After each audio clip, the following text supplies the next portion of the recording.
ቪዲዮ አይቶ እውነት አንቺን አምኖ ልጁን የሚቀበል ይመስልሻል ወይ?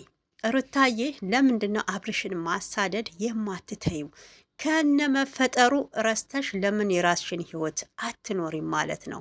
በእውነት እና የማይመጥንሽ ቦታ ላይ እንዳትገኝ ብለው እንግዲህ እህቶችሽም ነግረውሻል። ይሄ አብርሽን ማሳደድ አልፈልግም ያለን ወድ ማሳደድ እውነቴን ነው ያንቺን ክብር ነው ያንቺን ማንነት ነው የሚያሳጣው። ሩታ ውሽሚትም ሆነች እንግዲህ አብርሽም ሩታ ነብሯ እያለች ሰላም የሚያገኙ አይመስለኝም። በዚህ ሁኔታ ሩታ ለተወሰነ ጊዜ እንግዲህ ከሀገር ለመውጣት እቅድ ነበራት። ለአብርሽ ብትነግረውም ከዚህ ቀደም ያው ሩታን እንዳትሄጂ ብሎ የመከላከል ምንም አይነት ቃል አላወጣም። እንደፈለግሽ መሆን ትችያለሽ፣ ልጁን ግን አልቀበልም፣ በዛ ሰበብ መተሽ ትዳሬን፣ ህይወቴን፣ ሰላሜን ልትነሹ ነው ብሏታል። ሰላም እንዴት አላችሁ ውድ ተመልካች?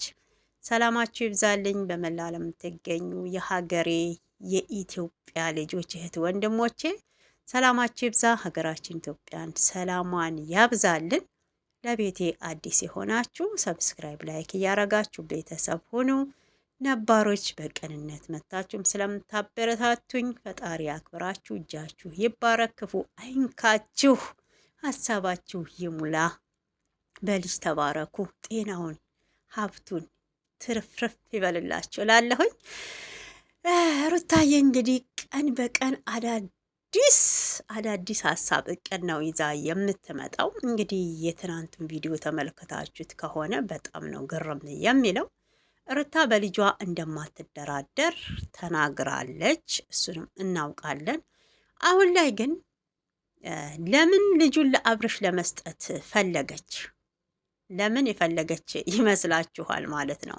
እውነቴን ነው ሩታ፣ እንደ እኔ ሀሳብ ልጁን ለአብርሽ ከምሰጪ፣ ያው ሄርሜላ ማለት እንደ እንጀራ እናቱ ናት ለልዑል ማለት ነውና እናትሽ አለች፣ እህቶችሽ አሉ። ልጅሽን እዛ ነው መውሰድ ያለብሽ። እኔ ወደ አብርሽ ይሂድ ብዬ አልደግፈውም ማለት ነው። ከዚህ ቀደም በእርግጥ ብዙ ጊዜ ልጁን ስጪኝ ብሎሽ ነበረ። ያው ያኔ ከሄርሜላ ጋር እንግዲህ የፕሮሚስ ቀለበት አላረጉም።